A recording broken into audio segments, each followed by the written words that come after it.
그래서 말투 중에 이런 표현들이 많이 있죠. 근데 사실 최고의 대화는 뭐냐면요, 그냥 말만 하는 걸로 보면은 사실은 굉장히 조금 피해가 생길 수 있는 그런 말투다, 이렇게 말씀드릴 수도 있겠네요. 예를 들어서 뭐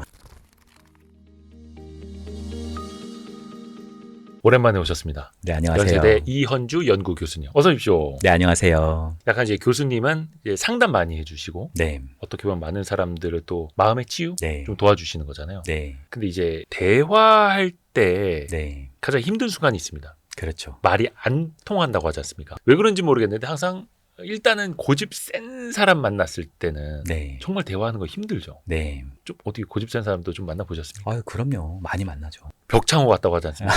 네. 이게 그 고집이 세다라는 건 뭡니까? 유형 뭐 성격입니까? 성격의 한 측면이긴 합니다. 그러니까 우리가 보통 성격을 할 때는 보통 5가지의 성격의 특질이 있다고 얘기를 해요. 네네네. 첫 번째가 이제 외향성이라는 게 있고요. 네. 두 번째가 신경증. 예. 그러니까 이 신경증이 높은 사람들은 좀 예민한 좀 사람들이에요. 민감하고 예민한. 예. 그리고 세 번째가 친화성. 그러니까 친화적인 사람, 대인관계는 네. 친화적인 사람. 그리고 네 번째가 성실성. 예. 네, 성실한 어떤 척도죠. 그리고 마지막이 경험에 굉장히 개방돼 있다고 그래서 개방성이라고 그래요. 그래서 요 5가지의 이제 성격 변이를 얘기할 때, 그러니까 고집이 센 분들은 친화성 자체가 조금 떨어져 있고요. 예. 개방성도 조금 떨어져 있는 경우가 실제로 제가 만나보면 많이 있습니다. 그러니까 어떻게 보면 이것도 유형인 거네요. 그러니까 어떤 측면에서는 이런 친화성이 떨어진다라는 것은 상호작용이 잘 안 된다는 거겠죠. 네네네. 그렇죠. 다른 사람하고 뭐가 이렇게 티키타카가 잘 안 되고 자기 안에서 계속 맴도는 부분이 있겠죠. 게다가 개방성도 떨어진다라는 건 새로운 것을 자꾸 이렇게 받아들이는 것이 좀 적다 보니까 아무래도 좀 고집이 세다, 이런 느낌을 받을 수 있죠. 그러니까 이것도 어떻게 보면 저 사람의 친화성과 개방성에 대해서 우리가 생각을 해야 되는데 네. 그냥 말하다 보면 아유 저 벽창호, 네. 아유 저 고집불통 네. 이렇게 되는 거네요. 심지어 좀 심하신 분들은 말하고 있으면은 숨이 막혀요.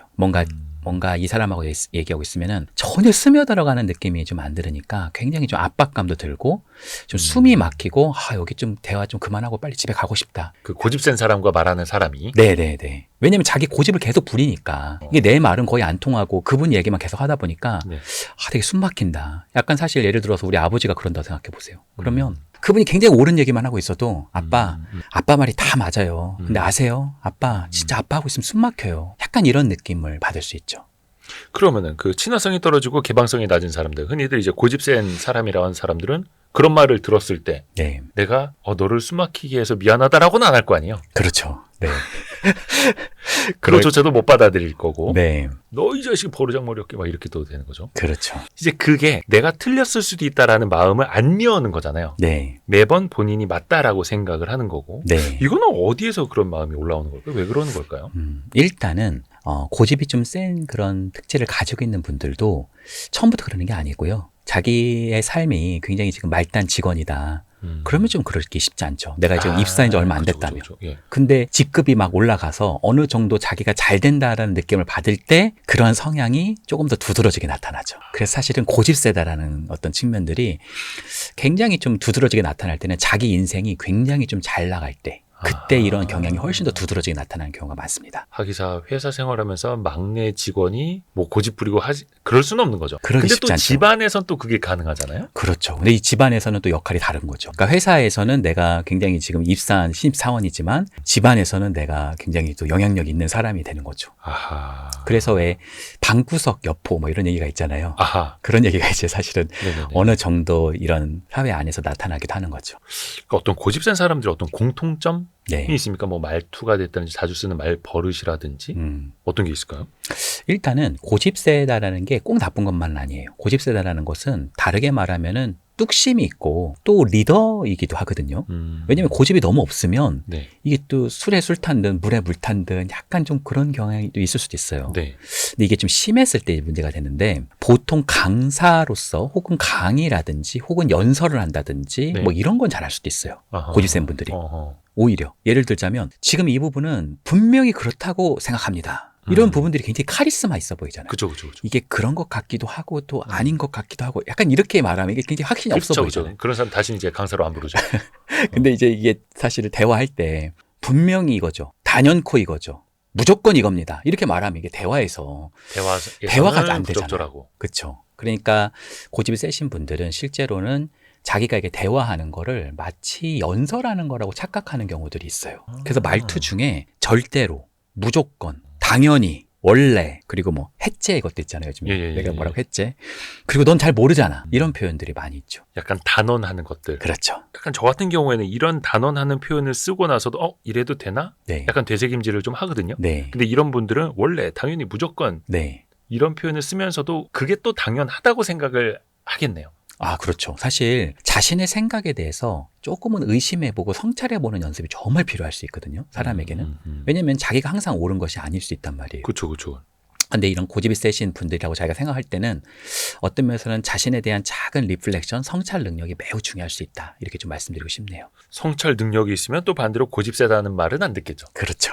네. 근데 이거를 본인이 깨달아야 되는데 네. 그때까지가 어려운 거고 사실 이 사람들은 내가 틀렸다 혹은 네. 틀릴 수도 있다라는 가능성도 아예 닫아놓는 거잖아요. 그렇죠. 그리고 보통 이런 고집이 세신 분들은 이런 컨텐츠를 안 봅니다. 그러니까 이거 네. 보고 누가 자꾸 가족 단톡방이 됐든 친구한테 네. 보내줘요 URL을. 네. 안 열어봐. 네.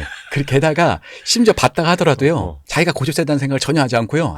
저 사람이 아무튼 고집이 셌어. 이렇게 생각할 가능성이 커요. 그러니까 상대를. 네. 그러니까 오히려 이런 영상을 보면서 혹시 나도 이런 고집 센 부분이 있지 않았나? 이렇게 좀 의심하는 분들은 사실 고집이 센 게 아니죠. 것과는 네, 좀 거리가 있다. 이렇게 말씀드리고 싶네요. 봐야 할 사람이 안 보고 네. URL 보내줘도 공유해줘도 네. 안 보고 그래도 네. 많이 공유해주세요 여러분. 네. 틀렸다는 거 어떻게 가르쳐줘야 되지? 이게 개방성 자체가 낮은 사람은 마음을 안 열고 있는데 네. 이거 억지로 막 이렇게 마음을 열 수도 없고요. 네. 일단은 사람은 기본적으로는 다 자신이 옳다고 생각하기 때문에 네. 틀리다고 말하는 것은 바람직하지 않아요. 받아들이질 않고 그런 마음의 장벽을 더 치는 거죠. 그렇죠. 왜 우리가 해와 바람이라고 하는 오화에서 나오듯이 바람이 더 세차게 불면은 옷을 더 여미듯이 사실은 그 사람을 틀리다고 말하는 순간 그 사람은 저항과 방어 기제를 많이 보입니다.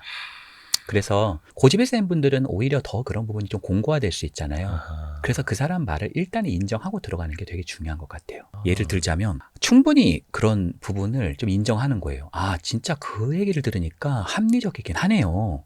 아, 그 얘기를 들으니까 이 말이 되게 일리가 있네요. 이렇게 인정을 해주시는 거예요. 그럼 더 우쭐하지 않을까요? 네, 거봐. 내 네. 말이 맞지. 그렇죠. 일단 그렇게 해주시는 거예요. 그럼 그래요? 이분하고 나하고 이제 교집합 생긴 거예요. 그 다음에 그 사람을 반박하지 마시고요. 플러스 알파를 하나 제시해 보는 거죠. 약간 먼저 이제 햇볕 정책으로 네. 따뜻하게. 네. 예. 예를 들어서 그럼 혹시 또 다른 가능성 같은 것도 있을까요?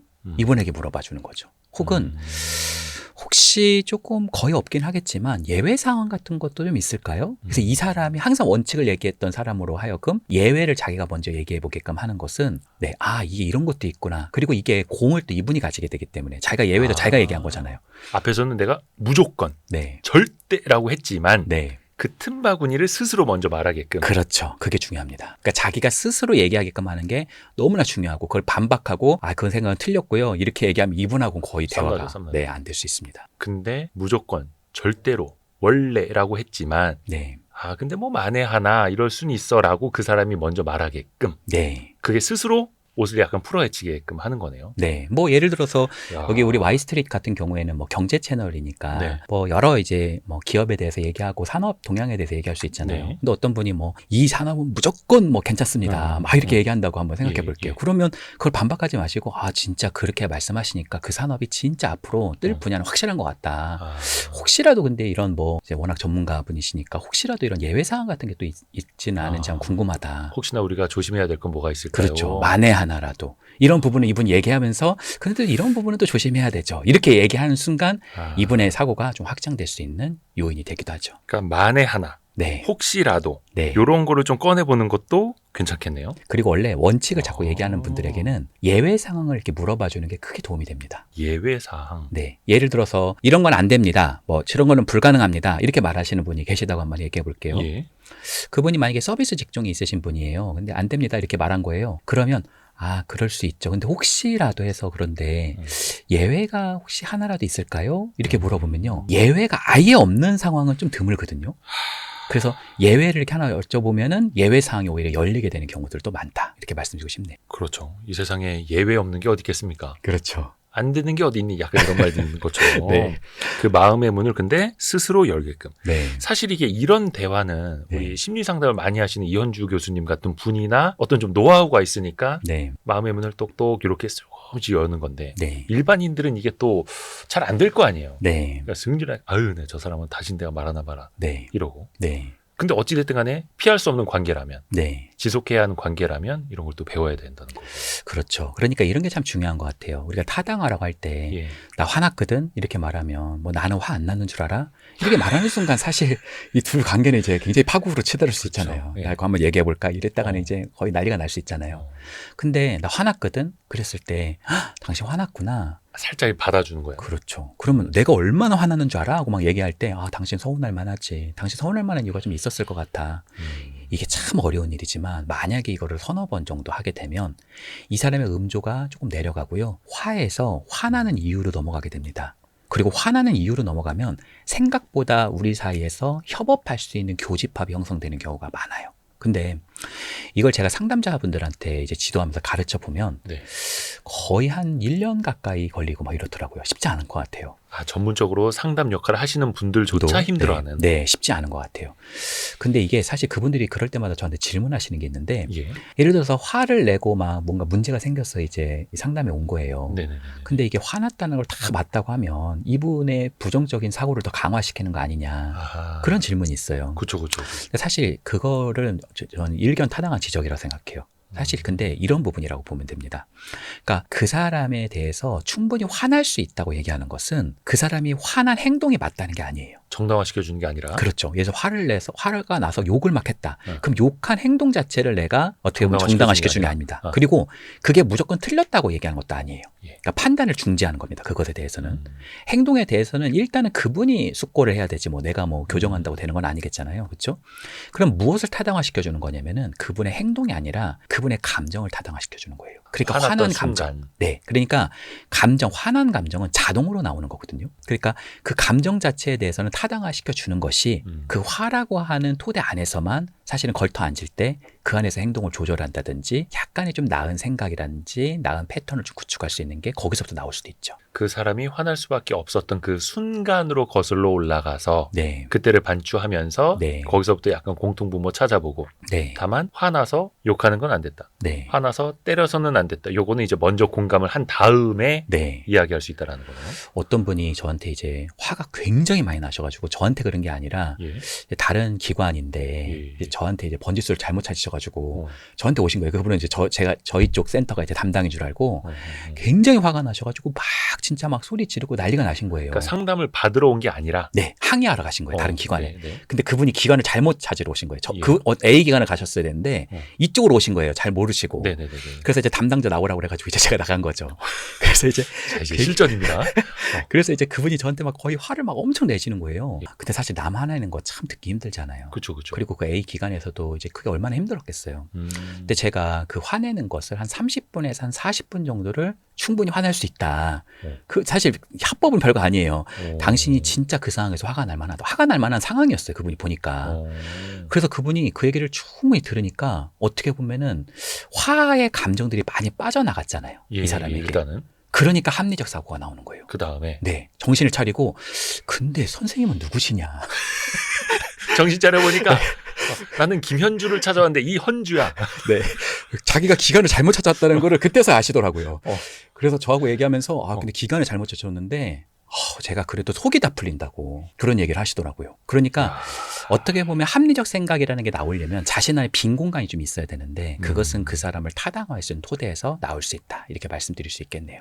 야, 그때 이현주 교수님은 약간 레벨 이제 9등급으로 올라가신 거네요. 바둑으로 따지면 이제 9단까지 올라가신 거네요. 저도 그때 사실 운이 좋았습니다. 네. 근데 우선은 충분히 풀어내게끔 또 약간 그 어떤 공간을 좀 찾을 수 있는 여유를 네. 좀 가질 필요가 있어 보이네요. 보통 어떤 사람들이 이제 굉장히 고집이 세다고 할 때 성격적으로 좀 그런 경우들도 있지만 자신의 요구와 자신의 욕구가 굉장히 묵살돼서 그런 경우들도 많아요. 그러니까 자기 거를 거의 챙겨주지 않는다 할 때 막 무조건적으로 주장을 한다든지 자기 거를 무조건적으로 해달라고 한다든지 막 이렇게 하는 경우들이 좀 꽤 되거든요. 네네. 근데 그 사람 얘기를 충분히 들어가는 어떤 토대 안에서는 그 사람의 어떤 굉장히 뭐 숨겨져 있는 억울함, 뭐 분노 혹은 막 그 사람 안에 있는 굉장히 무시받았다라는 어떤 모멸감 이런 게 있을 수 있단 말이에요. 근데 그런 거를 충분히 좀 빠지게 만들면 생각보다 그런 감정이 좀 해소될 때 말이 통할 수 있다. 생각보다 그분의 욕구와 어떤 면에서 열망이 조금 더 나올 수 있는 토대가 야. 깔리기도 합니다. 다만 이거는 전문 상담사 분들도 조금 어려워하는 부분이기도 하고. 아우, 네, 맞아요. 제가 앞에서 막 화내고 막 삿대질하고 있는데 막. 아니, 제가 기자님, 네. 제가 아는 그 어떤 상담사 분께서 네. 이제 굉장히 좀 이렇게 말도 이렇게 항상 좀 이렇게 상담- 유연하게 하시고 네네. 너무 다정하게 하시고 그런 아주 좋은 따뜻한 상담사세요. 네네네. 근데 그분이 남편하고 싸우셨나 봐요. 그분도 이제 굉장히 숙련된 분은 아니시고 이제 수련을 받고 계시는 분이셨는데 네. 너무나 말도 따뜻하게 하시고 막 그런 분인데 이제 남편하고 싸우셨는지 남편이 막 소리를 지르는 거예요. 당신이 상담사야? 당신이 상담사야? 막 그러면서 막 다 들려요. 옆에 있어도. 근데 그분이 성향상 이렇게 사람들 눈치 보고 그런 얘기를 안 했을 텐데 너무 화가 많이 나머지 그분이 뭐라고 그랬냐면은 그럼 네가 내담자냐? 네가 내담자냐? 그러시더라고요. 돈 내고 상담 받으러 왔냐? 네. 그러니까 이게 상담사도 쉽지 않다. 아. 그래서 어떤 면에서는 상담이라는 직군도 50분 하는 거거든요. 더 길게 하기 힘든 이유가 굉장히 힘이 많이 빠지고 집중력이 그렇죠. 좀 쉽지 않습니다. 그래서 상담자들도 상담이라고 하는 전문적 영역 안에서 우리가 상담 모드라고 하거든요. 그 50분 정도 하고 일주일 동안 또 있다가 만나거든요. 그러니까 이런 상담자들도 쉽지 않은 부분이라 혹시 일반인 분들 중에서 난 화나는 사람 앞에서 내가 어떻게 타당을 하냐 이거에 대해서 조금 어려워하시는 분들은 충분히 그럴 수 있다라고 말씀드리고 싶네요. 상담사도 심리 상담가도 극한 직업이네요. 네. 극한 직업. 네. 쉬운 게 아닙니다. 쉬운 네. 게 아니고. 혹시 교수님도 부부 싸움을 좀 하시나요? 이런 거 그럼요. 여쭤봐도 되나? 그럼요. 부부싸움 왜 안 하겠어요. 다만 저희는 부부싸움을 할 때 어느 선을 넘지는 않아요. 혹시 그 기자님 부부 사명서 이런 거 가지고 계세요? 서로 뭐 이렇게 서약하는 것들. 네. 그렇게까지는 안 했죠. 네. 근데 그거 약속을 한 건 있고. 네, 그거 다시 한번 작성해봐도 참 좋습니다. 어. 좋은 노트 있잖아요. 되게 고급스러운 노트. 예. 그런 것들 하나 준비하셔가지고 어. 우리가 이것을 같이 만드는 공동의 이런 저널링을 하는 이유가 우리 부부의 화합과 정서적 친밀감을 위해서다라고 하는 것을 먼저 정해놓고 보통 앞에 대전제의 목표에는 우리 부부가 같이 이룰 것, 같은 방향성, 어떤 부분을 같이 협력할 수 있을지 싸울 때는 어느 선을 얘기하지 말기. 예를 들어서 싸워도 상대방의 부모님을 욕하거나 그러지 않기. 뭐 이런 거 있잖아요. 사실 많은 분들이 제가 부부 상담하다 보면 상대 부모님 욕하는 경우가 굉장히 많거든요. 선 넘는 거죠. 그거는 거의 치유가 잘 안 되는 경우가 많아요. 가장 하지 말아야 되는. 감정 싸움으로 가죠 이제. 네, 그분을 비난하는 것보다 더 싫은 게 그분 부모님을 비난하는 거거든요. 그거 절대 하면 안 되는 거라고 생각하고요. 그래서 이런 것들을 이렇게 적으시고요. 보통 이제 뭐 부부끼리 한 달에 한두 번 정도씩 이렇게 뭐 외식하거나 그럴 수 있잖아요. 네네네. 그랬을 때 그 부부의 공동 일기를 가져가셔가지고 왼쪽에다가는 남편이 뭐 오른쪽에다가는 아내가 이렇게 하셔서 그런 걸 한번 적어봐도 좋아요. 예를 들자면 당신하고 이러이러한 경험을 하니까 나 참 좋다. 뭐 이런 거 적어도 좋고요. 교환 일기처럼 그런 거 해도 좋아요. 되게 좋아해요. 그런 거 사실 나이가 좀 되신 부부들도 제가 심지어 나이가 꽤 되셔서 한 60살 넘으신 분도 공동 일기 처음에는 굉장히 어색해 하시더니 그거 진짜 닭살 돋는데. 네 빠지니까 굉장히 두 분이서 이제 합가를 하셔가지고 그 같은 침대에서 주무시고 굉장히 많이 달라지더라고요. 그러니까 사랑하기 때문에 심장이 뛰기도 하지만 심장이 뛰기 때문에 사랑하기도 하는 거거든요. 그래서 그런 부분들은 우리가 거로 싸우게 됐을 때도 우리를 지켜줄 수 있는 좋은 방파제가 되기도 하고요. 일기가 아니라 일기 속에서 사실은 되살아난 우리 사이의 연결성이라고 얘기할 수 있겠죠. 그러니까 처음에 약간 뭔가 그런 양장 노트 이제 가져가서 우리도 네. 부부 일기 써보자 이렇게 하면 어디서 또 이상한 거 보고 와가지고 이런 거 왜 사고 막 또 이렇게 되게 낯서니까 네. 약간 그럴 수도 있겠습니다만 네. 한 번은 해볼 필요는 있다. 저한테 한번 보내시면 생각이 달라지실 수도 있습니다. 네. 그러니까 서로 이게 부부간에 상호간에 또 노력을 또 해야 되는 거고. 실제로 해보고 나서 경험하는 것이 큰 차이기 때문에 한번 경험하고 맛보면 생각보다 굉장히 또 할 수 있다 이렇게 말씀드리고 싶네요. 그게 사명서요? 부부의 사명서. 왜 우리가 보통 어떤 회사에 들어가도 사운이 있잖아요. 네네네네. 그리고 뭐 학교에 가면 이제 교훈이 있기도 하고 네네. 그런 것처럼 우리 부부도 하나의 시스템이기 때문에 우리 부부가 함께 걸어갈 길, 함께 이룰 것들, 함께 할 경험들, 또 함께 하면서 우리가 이뤄낼 어떤 요소들, 또 우리가 하지 말아야 될 것들, 또 부부는 싸우지 않는 부부는 없단 말이에요. 그렇죠. 그러니까 싸우게 됐을 때 어느 선을 가지게 될 텐지 이런 부분들을 같이 이야기해 보는 것도 굉장히 좋고요. 더 나아가서 우리 부부는 한 달에 뭐 2번 혹은 한 번이라도 같이 외식을 한다. 뭐 이런 것도 정해놓는 것도 되게 좋아요. 이게 의무라기보다는 정서적 친밀감이 많이 올라가면 생각보다 그러한 부분들이 이제 기다려지고 그럴 때 이제 막 그냥 추리닝 입고 가지 마시고 깨끗하게 옷을 입고 가서 자식 얘기라든지 뭐 부동산 얘기하지 마시고 둘만의 이야기를 좀 해보는 공간들을 약간이라도 가져보는 것이 부부의 화합을 도모하는 데 굉장히 도움이 될 수 있다. 이렇게 말씀드리고 싶네요. 그러니까 이게 계약서보다는 약간 MOU에 가까운 거네요. 양해각서. 아, 그렇군요. 네.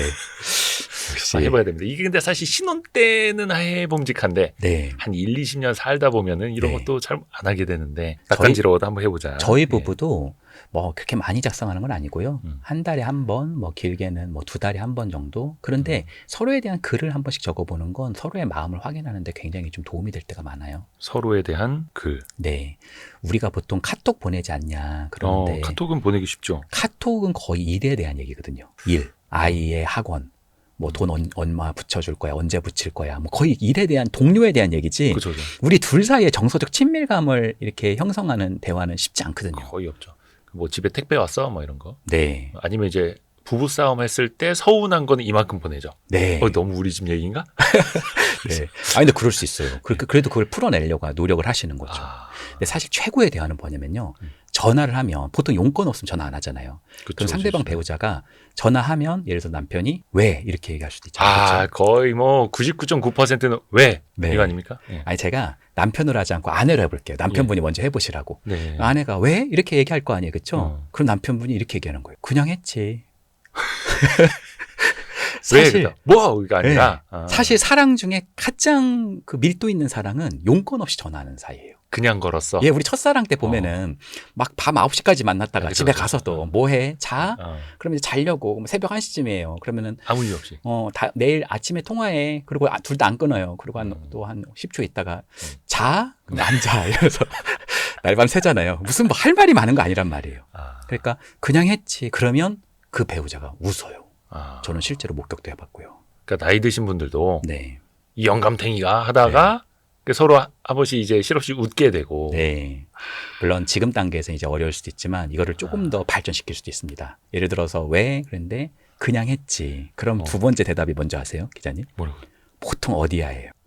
그렇죠? 그렇잖아요. 이게 어디 책에 나오는 얘기인가? 왜 다 똑같지? 뭐 잘못 먹었나 싶어서 어디야? 이렇게 물어본단 말이에요. 예. 그럼 뭐라고 하는지 아세요? 당신 마음속이지. 이건 좀 너무하다 그거. 원래 사랑은 유치한 겁니다. 그건 좀 사이 좋을 때 하는 거 아닙니까? 그렇죠. 근데 이제 사랑하기 때문에 그렇게 얘기하면 거예요. 네. 이 양반이 뭐 또 잘못했나? 나 몰래 뭐 샀지? 네. 사실 사랑하기 때문에 그런 말이 나오기도 하지만 예. 그런 말을 함으로써 둘 사이의 사랑이 조금 더 짙어지기도 할 수 있다. 이렇게 말씀드리고 싶네요. 사실 이런 작은 유머 하나가 사랑을 이제 싹트게 하는 건데 연애 초반에는 누가 시키지 않아도 했는데 네. 오래 살다 보면 이런 거 이제 나중에 또 못하게 되고. 스턴버그라는 분이 있어요. 이 스턴버그가 이제 사랑의 삼각형이다 이런 표현을 썼어요. 그러니까 사랑에는 3가지의 꼭지점이 있다 이렇게 보는 거죠. 첫 번째가 열정이에요. 굉장히 가슴 뛰는 거, 굉장히 어떤 면에서는 그 사람만 생각해도 로맨틱한 감정이 막 드는 거, 이런 게 열정이죠. 이게 사랑의 시초잖아요. 그쵸. 사실 반하지 않았는데 내가 뭐 이렇게 사귄다는 게 얼마나 어려운 일이겠어요. 두근두근. 그리고 두 번째는 친밀감이에요. 친구 같은 느낌? 네. 이 사람하고 있으면 좀 편안한 느낌? 그리고 세 번째는 헌신입니다. 사실 혹시 이 중에서 이제 직장인 분들께서 직장을 왜 이렇게 열심히 다니냐면 사실 나 혼자 잘 먹고 살려고 그러는 거 아니거든요. 네. 가장 소중한 사람들을 지키려고 그렇게 열심히 일하는 경우들이 많거든요. 내가 너무나 피곤하고 그래도 막 밥도 하고 누군가를 챙기고 청소도 하고 하는 일이 나 혼자 깨끗하자고 하는 거 아니거든요. 네. 그러니까 이런 것들이 헌신인 거죠. 그런데 부부들 중에서는 실제로 이 우정과 헌신은 많이 있는데 점점 꺼져가는 것이 열정이라고 얘기를 합니다. 그럼 삼각형이 약간 찌그러들겠죠. 그러니까 뭔가 사랑의 설렘은 당연히 오래 못 가죠. 네. 그래서 이때 회복하셔야 되는 것은 열정의 감정을 회복하는 것이 매우 중요하다. 이렇게 말씀드려요. 근데 약간 이게 다시 뭐 한 1, 20년 만났는데 가슴 뛰는 사랑의 감정이 다시 오기는 힘들잖아요. 그렇긴 하죠. 제가 그래서 예전에 어떤 이제 공동체에서 굉장히 부부 사이가 안 좋으신 분들을 좀 만난 적이 있어요. 네. 그래서 이제 그분들을 이제 모시고 게임 같은 걸 좀 했어요. 처음에 게임할 때 이제 부부끼리니까 네. 이 경쟁적인 걸 하면 얼마나 이제 선물도 이제 이렇게 포장지를 해놓으면 이게 뭐 들어있는지 모르잖아요. 사실 안에 들어보면 휴지고 뭐 이런 건데 사실은 잘 모르시잖아요. 네. 그러니까 큰 게 좋은가 보다 해가지고 굉장히 열심히 한단 말이에요. 여러 네네. 게임도 하시고. 네. 또 막 맛있는 거 먹고 같이 활동도 하게 하고 또 둘 사이에 터치도 좀씩 있게 하고 뭐 이런 것을 저희가 이제 구축을 했거든요. 그런 다음에 뭘 했냐면 물총극장이라고 그래가지고 왜 타이타닉 명장면 같은 거 있잖아요. 그런 드라마 중에 미안하다 사랑한다 뭐 그런 거 보면 굉장히 사랑에 막 엑기스가 나오는 장면들 있잖아요. 네. 그런 장면을 살짝 보고 나서 준비물 같은 게 이렇게 앞에 있어요. 예. 뭐 뿅망치도 있고 뭐 스카프도 있고 이런 걸 여러 개 랜덤을 해놓은 거예요. 그걸 이제 뭐 4개씩 5개씩 뽑는 거예요. 네네. 그럼 부부끼리 연습하는 거예요. 자기가 이제 장면 나온 거와 예를 들어 타이타닉이다. 타이타닉 장면을 재현해보는 거예요? 네, 10분, 20분, 30분 이렇게 재현을 자기가 연습을 해보는 거예요. 네네네네. 짧게 보여주고. 네. 그 다음에 나머지 사람들은 물총을 들고 있어요. 대사가 틀리면 쏠 수 있어요.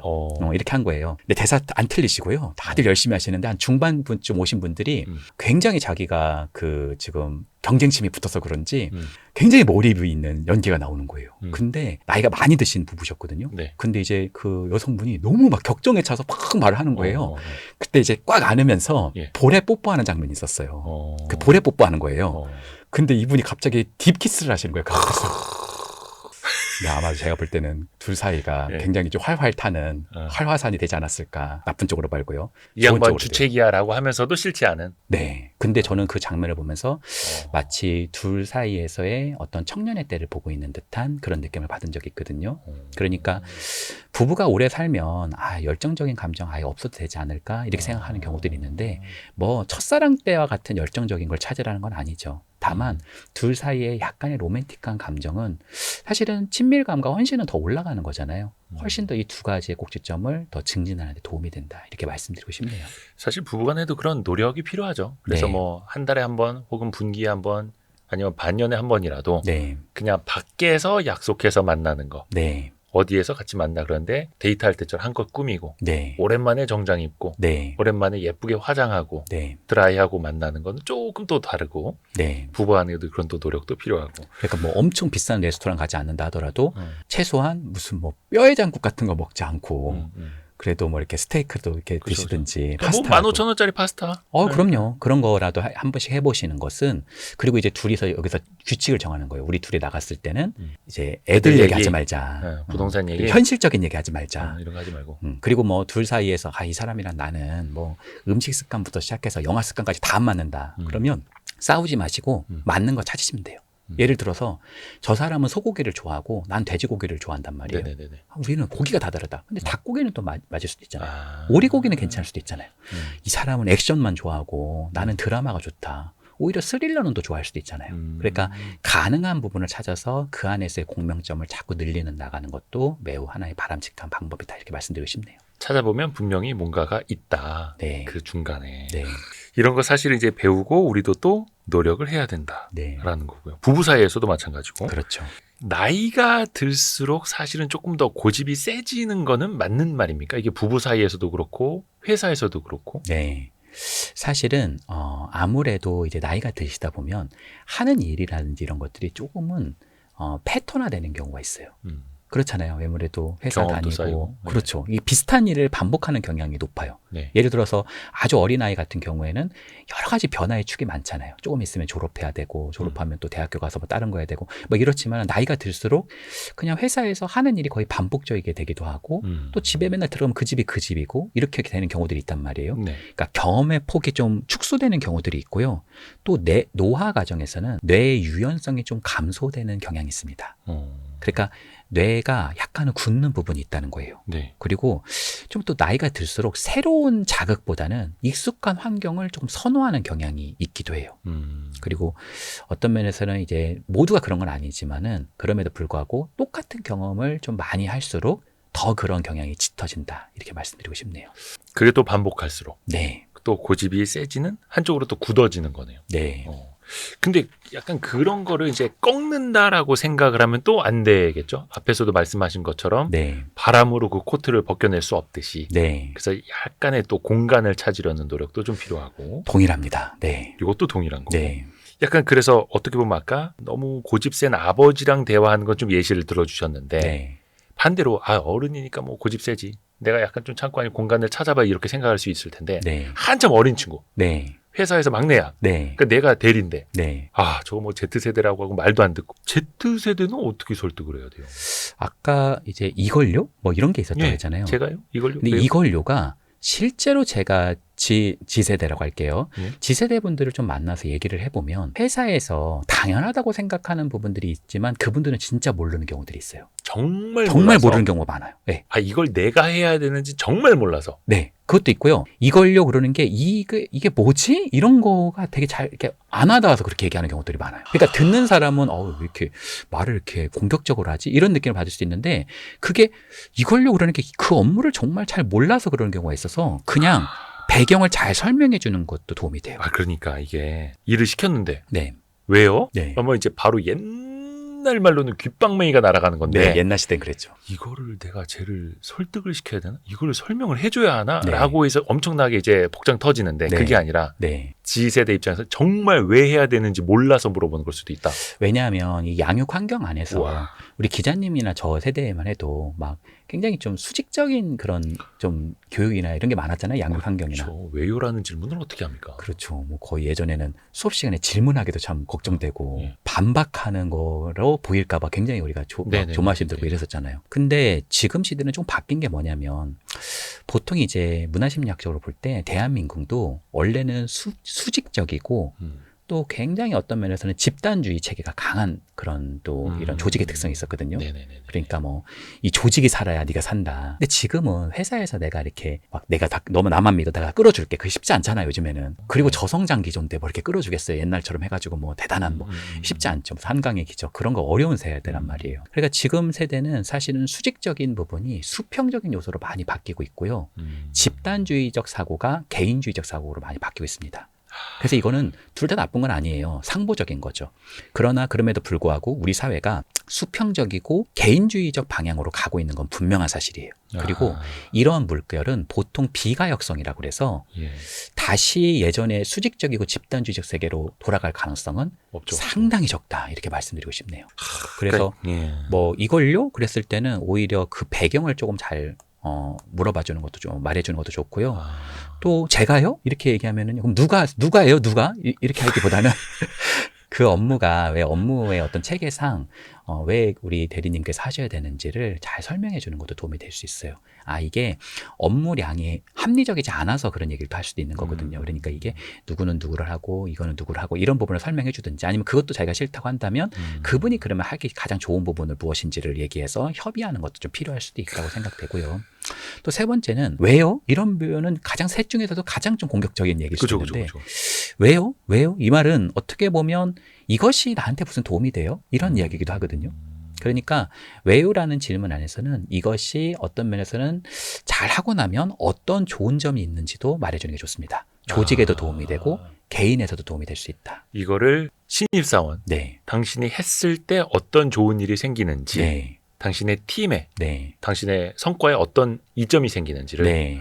이게 사실은 잘 설명을 해줘야 하는 거긴 한데 그러니까 옛날 말로 이제 뭐 까라면 까라는 네. 혹시 뭐 시키는 대로는 다 해야 하던 그 시절과는 지금 또 달라졌으니 네. 그래서 이게 수직이 수평으로 집단이 개인으로 네. 성장이 저성장으로 근데 네. 옛날에는 이제 직장 생활 하나 할 때도 내가 저 부장님 네. 저 팀장님 라인으로만 가면 쭉 내가 같이 갈 수 있고 그렇죠. 저분이 이직하더라도 우리 팀을 다 데려가 줄 수 있고 네. 이러니까 뭔가 의리 문화도 있고 그렇죠. 팀 문화 네. 끈끈한 조직 문화가 있었는데 네. 이제는 또 그런 것도 없고 그렇죠. 그리고 이거는 산업계에서 안에서도 엄청나게 우리 사회가 이제 고성장이 아니라 저성장이기 때문에 뭐 그분의 라인을 잡는다고 해서 끌어주기도 힘들겠지만 끌어준다고 해도 그분도 한계가 있는 거죠. 그분이 뭐 회장님 아드님 아니면 네.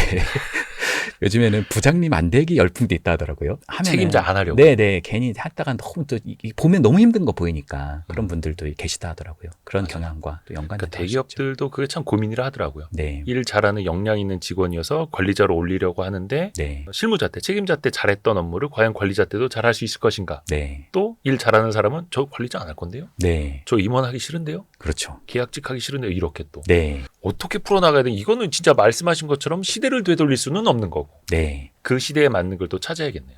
항상 그러니까 그런 거죠. 이번에 시스템 바뀌었으니까 다 이거 숙제하시고 이거 설명서 다 읽어오세요. 이러면 이제 굉장히 반발심이 있을 수도 있단 말이에요. 그러니까 이런 배경을 잘 설명해 보는 거죠. 우리가 이게 시스템을 이번에 바꾸려고 하는데 사실 바꾸는 이유가 우리 팀원분들께서 협업을 하면 우리 더 시너지가 나지 않겠냐. 그러니까 새롭게 이런 시스템을 쓰면 처음에 좀 불편할 수 있어도 실시간으로 공유나 소통이 좀 가능해질 수도 있다. 그럼 우리 팀에도 굉장히 좀 도움이 될 수 있을 것 같은데 어떻게 생각하시냐. 이런 부분들을 좀 배경을 잘 설명해 주는 것이 어떤 면에서는 윤활유처럼 조직을 좀 화합하는 데 도움이 되기도 합니다. 그러니까 어떻게 보면은 설득을 시키고 이해를 시켜야 한다. 네. 다시 기본으로 돌아가야 되는 거네요. 네. 이게 되게 또 중요하고요. 이번에는 이제 우리나라 사람들의 어떤 말투 네. 위에 대해서 조금 이야기를 좀 해보려고 하는데요. 이것도 많이 네. 배워야 됩니다. 네. 이게 사실 좀 가까운 사이에서 그럴 수도 있고 회사 네. 내에서도 그럴 수 있고 네. 조금 이제 신경질적인 말투를 쓰는 사람들이 좀 있지 않습니까? 네. 좋은 말로 해도 되는 걸? 그렇죠. 그 사람들의 뭔가 심리에는 뭐가 좀 특별한 게 깔려 있을까요? 왜 그러는 걸까요? 일단은 정서지능이라는 게 있는데요. 정서지능. 이 정서지능이라는 게 첫 번째가 자기 이해예요. 자기를 깊이 이해하고 너르게 이해할 수 있는 능력. 자기의 그릇이 넓고 깊으면 다른 사람을 담을 수 있는 그릇도 커지겠죠. 그리고 어떤 면에서는 굉장히 중요한 능력이고요. 성찰 능력이라고 보통 얘기하죠. 네. 그리고 두 번째는 타인을 이해할 수 있는 능력이에요. 그러니까 타인의 어떤 전체적인 경향이나 패턴을 좀 볼 수 있는 능력. 그리고 세 번째가 좀 상호작용 능력이라고 해서 타인과 좀 교감을 이룰 수 있는 능력이라고 할 수 있는데 네. 실제로 이런 굉장히 좀 짜증나고 신경질적인 반응을 이렇게 보이시는 분들 중에 대단히 자기 이해가 떨어지신 분들이 계세요. 그러니까 자기 안에는 그냥 불안이 너무 가득하다 보니까 너무 걱정거리가 많다 보니까 그런 거를 잘 이렇게 다른 사람이 내가 이렇게 말하면 이게 그 사람에게 상처가 될 거라 생각하지 못하고 그냥 있는 대로 불안을 이렇게 쏟아내는 경우들이 많이 존재하기도 하죠. 그 감정에 그냥 휩싸여서. 그렇죠. 사실 기자님, 불안이라고 하는 요소가 참 재밌는 게 이 불안이라고 하는 건 세 가지의 방식의 행동으로 나타납니다. 네. 첫 번째는 싸워요. 불안하신 분들은 많이 싸웁니다. 네. 두 번째는 도망 다녀. 그 자리를 견디기 힘들어가지고. 예. 막 핸드폰 하면서 어디 막 화장실 가고 막 전화도 안 하는데 막 전화 받은 척 어디 가시고 막 줌 회의하면 줌 막 화면 꺼놓으시고. 네네네. 세 번째는 그냥 얼어붙는 유형이 있어요. 그래서 이거를 일컬어서 싸운다고 해서 fight, 도망간다고 해서 fly, 얼어붙는다고 해서 freeze 이렇게 표현합니다. 3F예요? 네, 이걸 3F라고 얘기해요. 한번 제가 예를 들어볼게요. 예. 가족이라고 하는 요소에서 불안이 많다라고 한다면 예. 그 가족 구성원 전체가 불안할 수 있거든요. 네. 그러면 불안으로 굉장히 뒤덮여 있는 가족일 수 있단 말이에요. 그러면 예를 들어서 이제 남편이 또 늦어요. 이 인간이 도대체 왜 안 오나. 그죠. 전화도 안 받고 막. 이 인간 왔다가 내가 진짜 가만두나 봐라. 네네네.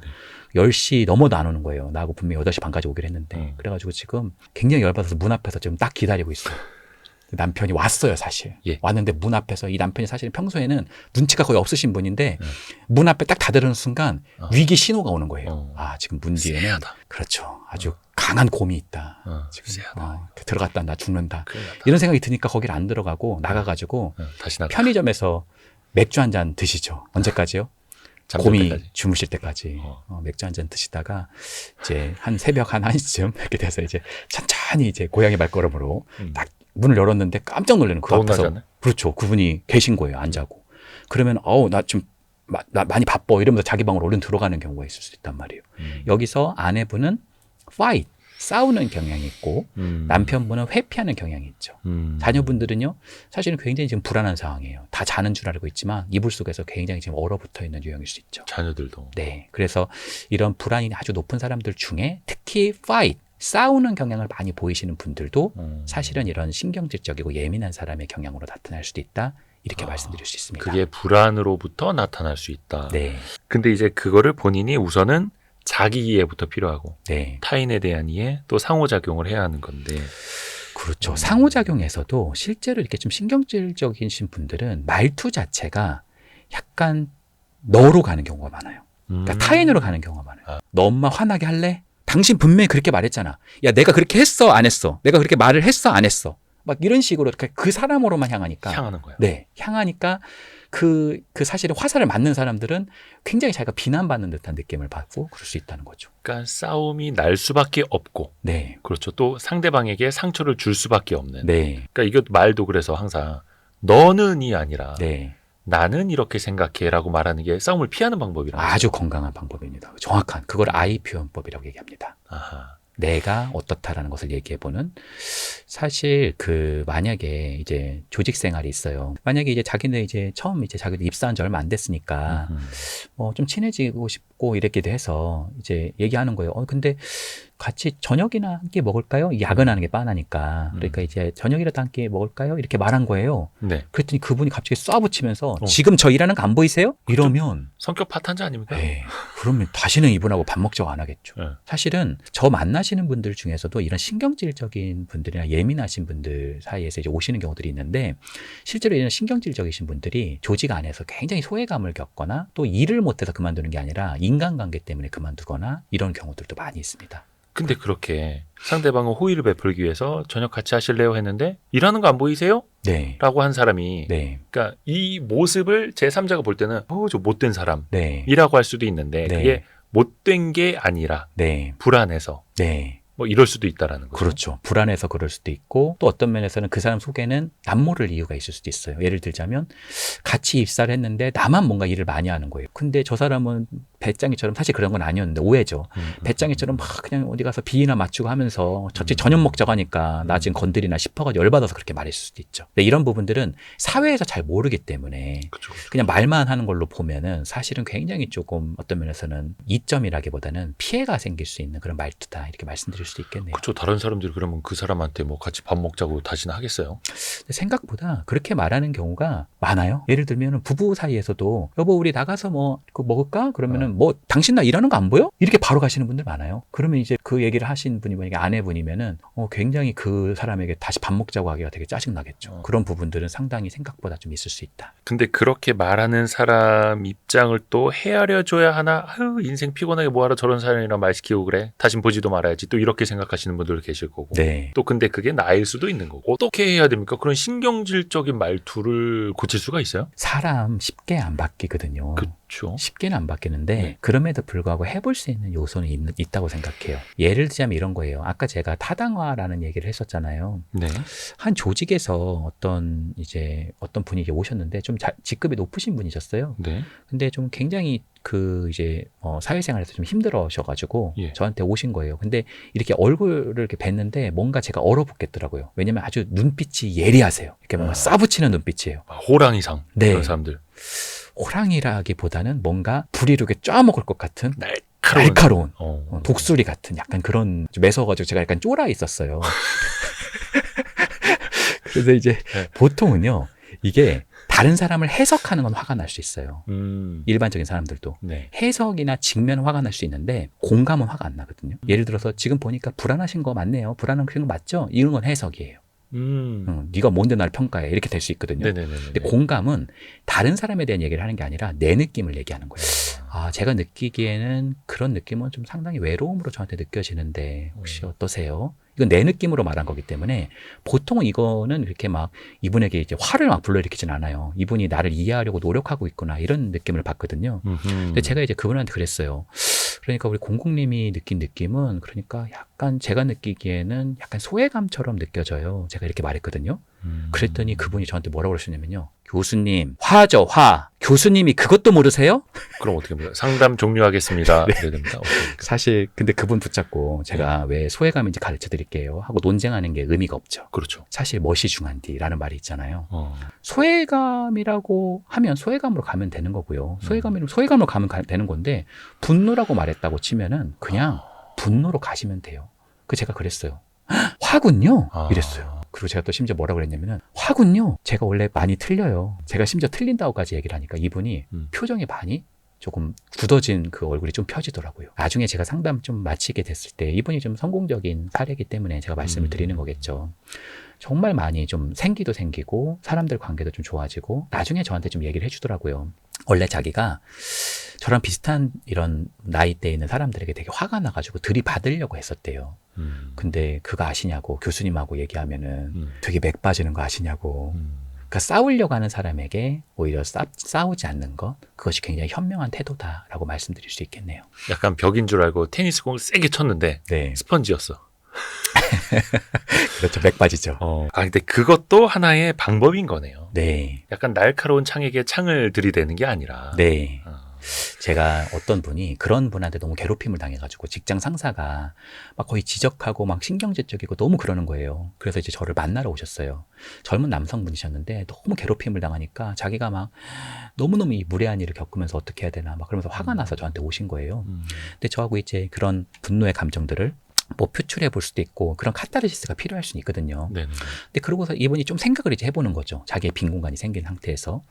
그러다 보니까 이분이 나한테만 그러는 게 아니라는 걸 알게 된 거예요. 그 전까지는 나한테만 그렇다고 생각했는데 이분 성향 자체가 신경질적인 사람이라 네네네. 모두에게 그러고 있는 거예요. 모두에게. 그 직원들 전체에게. 그러니까 좋은 건 아니겠지만 그래도 이게 나한테만 억한 심정이 생겼다라는 게 아닌 걸 아는 순간 좀 위안이 되죠. 네, 많은 자유감을 경험하더라고요. 심지어 이분이 굉장히 역량이 있으신 분이라 제가 타당화에 대해서 제가 굉장히 좀 이렇게 좀 가르쳐 드렸더니 이분이 그거를 막 쓰시기 시작하는 거예요. 써먹어요. 네, 거기 가서 그분에게. 예를 들어서 뭐, 김 팀장님, 충분히 그럴 수 있죠. 뭐 이렇게 간 거예요. 근데 이분이 그렇게 계속 이제 그런 말을 하시게 되셨는데 어느 날 그 팀장님이 굉장히 실수를 하셨어요. 뭐 이렇게 뭘 하자고, 무슨 마케팅 쪽에서 뭘 하자고 그랬는데 그게 좀 무리였던 거예요. 근데 그런 실수를 이분은 용납하시는 분이 아니거든요, 팀장님은. 그렇게 누가 했다가 진짜 난리를 칠 거예요. 근데 본인이 그런 실수를 하신 거예요. 얼마나 위축되겠어요. 주변에서 다 쌤통이다. 이제 너 한번 당해봐라. 이런 느낌이겠죠. 저 인간 잘려봐라. 네. 근데 그분이 그게 이해가 되는 거예요. 이 팀장님이 밤새면서 그런 모든 거를 막 버티고 한 거게 다 이해가 되니까 그분한테 가서 진실성 있게 얘기한 거예요. 아이, 그건 팀장님 잘못이 아니다. 그 상황에서는 그 생각하실 수 있죠. 막 이렇게 말씀하신 거예요. 이분 거의 상담자 되셔가지고. 그 진실하게 했다는 게 대단한 것 같아요. 사람은 진실한 거를 받아들이거든요. 처음에나 모르지. 사람의 진솔성은 결국에는 통하기 마련이거든요. 근데 더 놀라운 건 그러고 나서 이분도 사실 실수가 좀 있으신 분이에요. 근데 좀 실수를 크게 하셨어요, 이분이 사실 또. 근데요, 그 까다로우신 분이 오히려 그럴 수 있다고. 그분한테. 다른 사람한테 오히려 그거 그렇게 할 수 있다고 하면서 그분을 확 덮어주는 장면을 봤다고 하더라고요. 신기하네요. 네. 그러니까 어떤 면에서는 관계는 상호적이어서 내가 따뜻하게 사람에게 지속적으로 대할 때 그 사람이 내가 그 사람을 호의로 대하는데 그 사람이 나를 막 미워하기 쉽지 않거든요. 그러니까 뭐 정말 문제가 있는 사람들, 막 소시오패스 같은 사람들은 진짜 안 되겠지만은 그런 게 아니라고 한다면 얼마든지 화합할 수 있는 틈은 있을 수 있다. 이렇게 말씀드리고 싶네요. 관계는 상호적이다. 네. 날카롭고 신경질적인 사람도 사실은 조금은 무디게 네. 감싸줄 수 있는. 네. 왜 칼도 칼집에는 잘 들어가서 네. 안전하게 보관할 수 있듯이 아, 그렇죠. 약간 칼집이 되어주는, 그게 칼 맞았다라는 개념이 아니라 네. 안전하게. 아, 그 진짜 기가 막힌 비유시네요. 아, 그런가요? 네. 이런 걸로 먹고 살고 있습니다. 네. 기자님 가끔씩 얘기할 때 보면은 네네. 약간 언어의 마술사 같으세요. 아유, 아닙니다. 네. 약간 저도 그래서 누군가의 상담을 좀 해보고 싶다. 네. 라는 생각도 드는데 네. 한 시간당 100만 원씩만. 네. 농담이고요. 특히 비유하시는 능력, 네. 은유를 하시는 능력이 되게 대단하신 것 같아요. 아까도 테니스 딱 치실 때 그게 스펀지. 벽인 줄 알았는데 스펀지라고 말씀하셨잖아요. 그런 거 아무나 할 수 있는 거 아니거든요. 근데 저는 진짜 옛날에 신기한 걸 봤어요. 저는 또 회사에서도 막 폭언을 하고 네. 사람을 막 괴롭혀서 부서 이동을 할 수밖에 없게끔 시키거나 이 직원이 퇴사할 수밖에 없게끔 막 몰아붙이는 상사가 있었거든요. 아, 네. 근데 대부분의 직원들이 못 견뎌요. 네. 괴로워요. 힘들어요. 근데 네. 어떤 친구 하나는 좀 어린 여기자였는데 그걸 다 그냥 받아 넘겨요. 네. 신기한 거예요. 그러니까 네. 보니까 이거를 자기가 흡수하는 게 아니라 네. 그러니까 살짝 이렇게 네. 비껴가게. 네. 이거 그 친구가 그걸 배웠는지는 모르겠는데 그냥 성격이었던 것 같아요. 그게 참 중요한 것 같은 게 우스갯소리로 그런 게 있었어요. 뭐 예를 들어서 이제 철수가 예. 이제 전학을 간 거예요. 근데 이제 전학을 가가지고 앞에서 이제 교탁에 딱 가자마자 이렇게 얘기한 거예요. 야, 나보다 더 센 사람 나와. 이랬더니 자기보다 키가 한 자가 더 큰 사람이 나오는 거예요. 뚜벅뚜벅 나오는 거예요. 또 없어? 나와. 나보다 더 센 사람 나와. 그랬더니 갑자기 이번에는 등치가 산만한 애가 한 명 나오는 거예요. 야, 또 없어? 나보다 더 센 사람 나와. 그랬더니 이제 조용한 거예요. 그랬더니 그분이 그랬다는 거예요. 그럼 내가 3등이네? 그러니까 더 세다고 할 때 그냥 그분을 인정해 드리는 거죠. 현명한데요? 네. 그러니까 사실은 어떻게 보면 그분하고 카운터파트가 될 필요는 없는 거예요, 사실은. 만약에 그분이 저 지금 화났거든요? 이게 꼭 당신한테 화났다는 게 아닐 수 있거든요. 조직 상한테 화날 수 있거든요. 그럴 때 뭐 화났어요? 저하고 한번 붙어보겠어요? 감당 가능하시겠어요? 이러면 이분하고 이제 거의 그냥 싸우자는 거죠. 네, 싸우자는 거죠. 그럴 때는 그냥요. 화나셨군요. 어떤 일이세요? 이거는 카운터파트가 아니라 옆자리에 앉는 거죠. 이건 내가 대상이 될 수 있지 않은 하나의 우회하는 방법이기도 합니다. 야, 이거 나중에 전학 가는 친구들한테 한번 써먹으라고 해봐야겠네. 야, 누가 짱이야? 네. 야, 너 뭐야? 누가 딱 일어나면 와, 너 되게 멋있다. 네. 개그는 개그일 뿐. 네. 나랑 친하게 지내자. 네. 야, 이게 사실은 인간관계도 지혜로워야 됩니다. 누군가한테는 되게 힘든 상황이 누군가한테는 또 잘 활용할 수 있는 또 상황이 되는 거고. 네. 또 그 짱이랑 친해지면은 또 보호도 받을 수 있고. 네. 또 하나가 이게 신경질적인 사람 말고 네. 짜증 섞인 말투로 늘 말하는 사람도 있거든요. 그렇죠. 이건 상황입니까? 버릇입니까? 왜 그럴까요? 사실 그 말투 같은 것들, 화법, 대화 이런 거는 배우는 건데 그런 것들을 조금 거의 못 배우신 분들이 있어요. 사실 기자님 왜 우리가 아주 어린 시절부터 막 국영수는 배우고 해도 예. 생각보다 인간관계 화법 이런 거 잘 못 배우는 경우들이 상당하거든요. 그러다 보니까 정말 그게 안 되시는 분들이 계십니다. 심지어 굉장히 똑똑하고 일처리나 이런 거는 아주 거의 완벽한데도 불구하고 어떤 면에서는 좀 사람들을 굉장히 좀 신경질적이게 만들고 사람들을 다 떠나게 만들고 사람들을 막 짜증을 내게 만드는 그런 말투를 쓰시는 분들이 상당히 존재합니다. 예를 들자면 가장 세신 그런 것들이 뭐냐면 약간 다른 사람을 항상 비난하는 말투인 거예요. 항상. 그럴 줄 알았다. 아유 저거. 네, 그렇죠. 그리고 비교하는 말투. 그러니까 아까 제가 I 표현법 말고 U로 하면 굉장히 좀 싸운다고 그랬잖아요. 그렇죠. 그러니까 야, 너 이런 게 어떻게 보면 I 입장에서는 그냥 기분 나빠요. 그게 이렇게 듣는 순간. 도대체예요, 도대체. 넌 도대체 다음에 좋은 말이 나오는 게 없다는 거예요. 도대체 너는 도대체 뭐 하는 애니, 넌 도대체. 그리고 누구는 야, 씨, 없지, 뭐. 현수는, 벌써 그렇게 다 했다더라. 이 세 가지가 같이 들어가면 굉장히 사람을 좀 짜증나게 말할 수 있거든요. 그래서 이런 비난형의 말투를 자기도 모르게 뭐 어떻게 보면 많이 쓰는 경우가 상당히 존재한다. 이렇게 말씀드릴 수 있겠죠. 자기도 모르게. 예를 들어서 뭐 친구가 너무 붐비는 곳에 약속을 잡았어요. 그러면 이제 말투가 야, 자기가 장소에 늦은 거예요. 너무 붐비는 장소에다 해가지고 막 차도 막히고 뭐 주차도 힘들고. 그럼 이제 가다가 자기가 이제 미안하니까 뭐 그럴 수도 있겠지만 야, 너는 이렇게 약속을 이렇게 막힌 데다 잡어. 야, 힘들어서 오다가 이러면 이 친구가 지가 늦게 오고 왜 나한테 이렇게 짜증을 내? 이럴 수 있단 말이에요. 그렇죠. 근데 오히려 그 사람에 대해서 얘기하기보다는 상황을 얘기해 주는 것도 좋아요. 네. 내가 이제 비난을 안 할 수는 없다, 탓을 해야 된다라고 하신다면 그 사람에게 그 화살을 쏟지 마시고 상황을 얘기해 보는 거죠. 예를 들어서 아이고 애가 늦어서 미안해. 차가 사실 너무 많이 막혀가지고 야, 차 교통 상황이 있는데 막 너 늦을까봐 나 너무 불안하고 막 너무 짜증 났었어요. 많이 기다렸지. 이런 부분들이 지금 그 사람한테 화난 게 아니라 교통 상황에 대해서 내가 화가 난 거고 짜증 난 거니까 오히려 받아들이기가 훨씬 쉽다. 이렇게 말씀드리고 싶네요. 근데 이게 어떻게 보면은 상대방이 짜증나지 않게 짜증 부리는 방법이네요. 그렇죠. 내 스트레스도 해소하고 네. 내 원인도 이유도 잘 말을 하면서 네. 상황은 악화시키지 않을 수 있는. 네. 근데 이게 사실 짜증이라는 게 뭔가 기분이 많이 이제 틀어졌을 때 네. 내가 이성적으로 뭔가 컨트롤이 잘 안 될 때 짜증이 나오잖아요. 네. 그거는 그냥 짜증을 낸다라기보다는 짜증이 난다라고 표현하듯이 네. 본인이 컨트롤도 못하는 상황인 거고. 네. 근데 그거를 본인이 또 빨리 자각을 또 해야 될 거 아닙니까? 사실은 분노, 짜증 이런 감정들이 있잖아요. 네. 이런 감정들은 보통 그 이면의 감정이 또 있어요. 그리고 또 욕구도 있기도 하고요. 예를 들어서 화의 감정은 보통 좌절된 욕구가 있습니다. 예를 들어서 내가 굉장히 배가 고파요. 근데 식당에 들어갔는데 밥이 계속 안 나와요. 네네네. 그러면 짜증이 확 나죠. 왜냐면 내가 밥을 먹고 싶은 욕구가 어떻게 보면은 당장 실현되지 않으니까. 좌절됐으니까. 그리고 나는 만약에 내가 택시를 탔어요. 근데 나는 택시 운전사하고 대화하고 싶지 않아요. 근데 택시 운전사가 계속 막 정치 얘기를 계속 하고 있는 거예요. 그러면 짜증이 버럭 날 수 있거든요.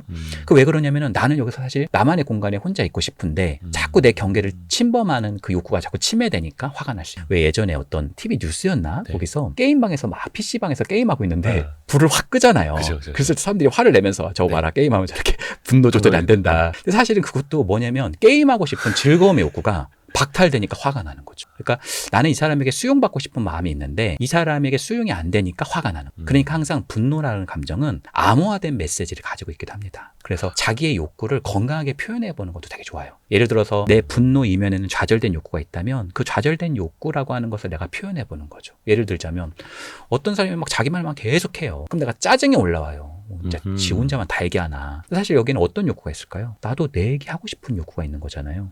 그러면 이렇게 얘기해 볼 수 있는 거죠. 그럼 이제 저도 제 얘기 하나 해도 될까요? 이렇게 말해보는. 다시 할게요. 이 부분을. 네. 짜증이 이제 버럭 나는 거예요. 그래서 혼자 말씀 다 하지 마시고요. 이거는 사실 이분하고 싸우자는 거잖아요. 그렇죠? 아유, 예.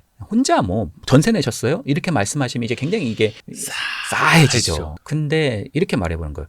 이제 저도 한 말씀 드려도 될까요? 이렇게 얘기해보는 것은 자기의 욕구를 건강하게 표현해보는 거죠.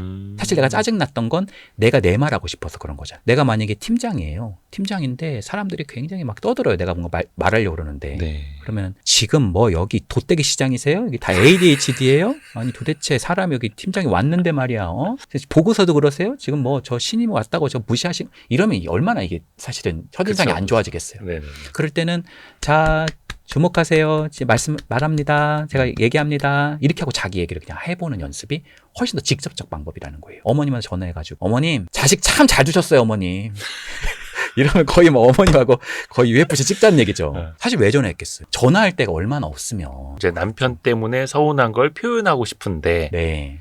그리고 어머님이 또 나한테 예전에 자식이라고 한 적도 있거든요. 그리고 딸 같아서 말이야. 네. 그리고 어디다가 전화한 데도 없고, 전화할 데도 없고. 그러니까 그 얘기를 하는 거예요. 어머님, 저도 자식이라면서요. 어머님밖에 사실 전화할 데가 없어서 전화했어요. 제 편 좀 들어주실 거죠? 이게 훨씬 더 사람의 화합을 위해서 더 도움이 될 수 있는 말일 수 있다는 겁니다. 근데 이제 거기서도 나는 어떤 욕구가 있었는데 그런 욕구가 충분히 해소되지 않는다라는 식의 말들은 훨씬 더 또 건강하게 이야기할 수 토대가 된다. 이렇게 말씀드리고 싶네요. 화의 이면에는 좌절이 있고 네. 그 욕구를 건강하게 표현해보는 것도 또 연습이 필요하고요. 네. 보통 이제 상담의 어떤 과정 중에는 엄청나게 화가 나고 막 이러시는 분들 있잖아요. 네. 그럼 그 분노를 충분히 애도하고 그러다 보면 예를 들자면 어떤 분은 자기는 부모님만 봐도 역겹다는 거예요. 예? 그러니까 부모님이 너무 자기한테 잘못한 게 많은 거죠. 그리고 어린 시절에 부모님으로부터 너무 많은 자기가 상처를 많이 또 겪은 거예요. 그래서 그 어린 시절의 장면으로 자기가 이제 가보니까 아빠로부터 너무 많은 상처를 받았던 부분들을 얘기하는 거예요. 그래서 제가 여쭤봤어요. 아빠로부터 내가 그 순간에 그런 말이 아니라 어떤 말을 좀 듣고 싶었냐. 그랬더니 너 잘못한 거 아니야. 너 수민아 너 괜찮아. 이 말을 아빠가 해줬으면 얼마나 좋았을까 하면서 펑펑 우시더라고요. 그래서 제가 그거를 애도하면서 지금 어떤 감정이 느껴지시냐고 그랬더니 그분이 슬픔을 이야기한 부분이 있었거든요. 그러니까 분노라고 하는 것은 어떻게 보면 그 뿌리까지 내려가 보다 보면 자기가 버려질 것에 대한 어떤 불안이 있을 수도 있고요. 자신의 수치심이 있을 수도 있고요. 자신의 어떤 깊은 두려움이 있을 수도 있고요. 자신의 어떤 슬픔이 숨겨져 있는 경우들도 있을 수 있다. 이렇게 말씀드리고 싶네요. 화의 이면에 네. 좌절이 있을 수도 있고 네. 슬픔이 있을 수도 있고 짜증, 화 네. 이런 게 올라올 때 이거는 일종의 반응이잖아요. 네. 이 반응의 근원이 무언가를 한번 생각을 해봐야 되는데 네. 사실 그거는 뭐 심리적이나 아니면 뭐 어떤 뭐 종교적이거나 뭐 네. 깊이 있게 자신을 사색해 볼 줄 아는 사람이 네. 이 반응의 근원이 무엇인가를 되새겨 보는 거고 네. 일단은 그 올라오는 반응의 사람들은 또 행동을 하게 되잖아요. 네. 말이든 표정이든 네. 일단 한 박자가 좀 필요하죠. 그래서 네. 쉬어가는 거. 사실은 그래서 보통 상담의 과정 자체가 이러한 생각들, 환기된 생각들을 떠올리게끔 하는 굉장히 중요한 장인 거고요. 그런 게 아니라면 자신의 메타인지를 높일 수 있는 좋은 활동들이 있어요. 뭐 산책이라든지 일기라든지 아니면 대화를 이렇게 연습해 보는 거라든지 아니면 요즘에는 좋은 심리 치료를 해볼 수 있는 또 그런 치유할 수 있는 그런 좋은 어떤 집단 상담이나 워크샵 이런 것들도 있거든요. 그런 것들도 좀 참여해 보는 게 도움이 되고요. 실제로 기자님 좋은 어떤 심리학적이고 아주 좋은 심리 치료적인 그런 강의는 네. 실제로 내 마음을 치유하는데 실제 도움이 된다라는 연구들이 많이 있습니다. 근데 약간 이게 상담도 그렇고 네. 어떤 심리치료 강의도 그렇고 이게 사실 이제 치료라고 하면 좀 거부감이 드는데 네. 뭐 워크숍이라고 하죠. 네. 제발로 찾아가는 경우는 많지 않잖아요. 네. 그 옆에서 이 사람 이 영상 좀 봤으면 좋겠는데 네. 그 사람은 안 보고 있고 네. 자신을 좀 성찰했으면 좋겠는데 그런 사람은 성찰을 안 하죠. 네. 어떻게 해야 됩니까? 뭐 멱살 잡고 끌고 가야 됩니까? 어떻게 해야 됩니까? 내가 만약에 그렇게 생각할 정도의 기지가 있는 분이면 나의 그릇이 더 큰 거예요. 그러니까 이렇게 생각할 수 있어요. 화를 낸다라는 건 그만큼의 상처가 있다라고 보는 거예요. 이 사람이 무엇이 그렇게 상처가 됐길래 이렇게 화를 낼까? 그러니까 강한 분노는 그만큼의 강한 상처가 있다는 거죠. 아하. 그러니까 이 사람이 나 화났거든. 나를 감히 무시해? 내가 왔는데 말이야. 불 다 꺼놓고 말이야. 정신 나갔어 말이야. 내가 아빠가 왔는데 말이야. 나를 ATM 기계 취급하고 말이야. 막 이런 내가 돈 얘기를- 벌어오는 기계냐? 네. 근데 사실은 거기에 어떤 욕구가 있냐면은 환대의 욕구가 있는 거야. 나를 좀 받아줬으면 좋겠는. 내가 좀 환하게 내가 이렇게 반겨줬으면. 그러니까 그런 욕구는 이런 거죠. 내가 왔을 때 불을 좀 환하게 켜줬으면 좋겠다. 그런 게 있는 거죠. 그거를 그분은 모를 수도 있죠. 근데 나는 내가 그런 기지가 좀 생긴다면 내가 그런 게 좀 보이는 거죠. 그러면 오히려 당신 불 다 꺼져가지고 많이 놀랬지. 이런 말들이 굉장히 많이 그 사람의 그런 분노를 잠재울 수 있는 요소일 수 있다. 오히려 그 사람과 조금 더 긍정적인 그런 방향의 대화를 같이 구축하고 연결성을 확보하는 대화일 수 있다. 이렇게 말씀드리고 싶네요. 어떻게 보면은 그 화내는 말 속에 그 사람의 욕구가 있는 거네요. 그렇죠. 해결책이 사실은 그 안에 있었던 거네요. 네. 그러니까 몇 년 전에 되게 화제가 됐던 영상인데 어떤 지하철역에서 밤늦은 시간에 네. 어떤 아저씨가 네. 막 소리 지르면서 내 얘기 좀 들어달라고 막 화를 내신 거예요. 네. 취했는지 뭔지 모르겠어요. 근데 옆에 사람들 막 이상하게 쳐다보고 있고 막 신고해야 된다고 이러고 있는데 네. 어떤 청년이 가더니 그냥 그 아저씨 안아주는 거예요. 네. 근데 그 아저씨가 그 청년한테 안겨서 막 펑펑 울더라고요. 네. 그거 보면서 되게 좀 소름이 돋았거든요. 네. 근데 그게 이제 그 사람이 어떤 뭐 심리적인 해결책을 알아서 그런지도 모르겠지만 사실은 그렇게 소리 지는 사람 네. 그 말 속에 사실은 해결책이 있었던 거고요. 그렇죠. 내 말 좀 들어달라고. 네. 그러니까 항상 심리학적인 원칙은 부드러움이 강함을 이긴다는 거예요. 네. 그리고 정말 멘탈이 높은 것은 막 딱딱해서 막 내 주장 다 하고 막 다른 사람 공격하고 이런 게 멘탈이 높은 게 아니라 어떤 면에서는 다른 사람을 담을 수 있는 그릇이 있는 사람들, 그런 사람이 정말 멘탈이 더 높은 사람이다. 이렇게 말씀드릴 수도 있겠죠. 그러니까 이게 그릇, 그러니까 그 저 사람 찌찌찌하고 넘기는 게 아니라 네. 내가 그 사람을 보고 이해할 수 있다면 나의 그릇이 더 넓은 거니까. 네. 사실 이걸 보시는 이제 우리 시청자분들께서 또 우리 구독자분들께서 내가 모든 사람에게 그렇게 하라는 법이냐 어려워요. 내가 할 수 있는 사람 하시는 거예요. 예를 들어서 내가 할 만한 그런 내가 할 만하고 내가 하고 싶은 사람부터 해야지. 네네. 내가 막 만인을 위해서 그렇게 할 게 힘들거든요. 예를 들어서 내가 다 마음에 들진 않지만 우리 자녀가 이렇게까지 짜증을 내고 학교를 안 나간다고 떼를 쓰고 하는 데는 어떤 이유가 있지 않을까? 그런 마음이 든다면 그 자녀부터 한번 해보는 거죠. 그러니까 내가 마음이 드는 상대부터 조금씩 넓혀 나가는 것. 인간관계에서의 반경은 아주 소중한 사람부터 조금씩 넓혀 나가는 게 도움이 된다. 뭐 우리가 뭐 모든 사람을 다 그렇게 해줄 수 있다면 그건 뭐 부처님이고 네. 그럴 필요도 없고 사실은 그럼요. 또 괴로울 수도 있는 거니까 네. 주변에 필요한 사람부터. 네. 혹시 교수님 최근에 그 뭐 아이돌 인성 논란 혹시 영상 보셨어요? 뭐였죠? 그게 어떤 거였죠? 그 누구니 더 보이즈 못 보셨죠? 네, 저는 더보이즈가 그룹이 있는 줄 저도 몰랐습니다. 처음 알았어요. 네. 이거 보여드릴까? 네. 한번 제가 한번 찾아서 네. 보여드릴게요. 이게 퇴근길에 네, 네. 집에 가는 길에 네. 뒤에 경호원분들이 따라오고 앞에 팬들이 막 사진 찍고 있고 네. 이거 무선 이어폰을 땅에 떨어뜨린 거죠. 네. 근데 이 친구가 가서 자기가 안 죽고 내 에어팟 그래서 경호원은 이것도 주워서 두 손으로 공손하게 전달하고 있고 얘는 한 손으로 그냥 받아서 근데 이것 때문에 이제 이 특정 아이돌의 네. 뭐 어떤 뭐 인성 논란이 네. 강하게 불거졌거든요. 네. 근데 이게 인성의 문제니까. 네. 사실 사람이 네. 진짜 에고가 팽창할 때가 있어요. 에고는 자아. 네, 자기 자아가 예. 굉장히 팽창할 때. 그러니까 내가 뭘 해도 좀 잘 되고, 내가 하면 다 되고, 그러니까 마치 내가 왕 같은 느낌이에요. 그러면 이게 사람이 가지고 있는 성격이 좋아지는 게 아니라 굉장히 안 좋아지는 경우들이 있습니다. 또 많은 인기를 얻고 있는 아이돌 그룹이고. 네. 그러니까 자기가 너무 잘 나갈 때. 그러니까 어떻게 보면 너무 잘 나갈 때는 사실 조심하셔야 돼요. 그러니까 우리가 절망을 하다 보면 그 절망 속에서는 또 봄이 올 거다 이런 얘기를 하잖아요. 네. 근데 우리가 너무 밝을 때는 어떻게 보면 장애물을 볼 수 있어야 되거든요. 그게 크게 떨어뜨릴 수 있거든요. 추락하는 것에 날개가 없다고도 하잖아요. 네네네. 그래서 사람의 어떤 그런 삶 속에는 굉장히 어떤 면에서는 좀 자기의 자아가 굉장히 과잉돼서 다른 사람을 좀 상처 주는 부분이 있다고 생각합니다. 근데 더 중요한 건 그런 것 같아요. 제가 예전에 위하가 쓴 인생이라는 소설을 읽은 적이 있는데 네. 거기에서도 주인공이 굉장히 조금 자아가 팽창해서 워낙 부잣집 부녀님이니까 그래서 막 다른 사람에게도 이렇게 아내에게도 나쁘게 하고 막 아버지한테 나쁘게 하고 막 이렇게 하다가 정말 삶에 시련이 오게 됐단 말이에요.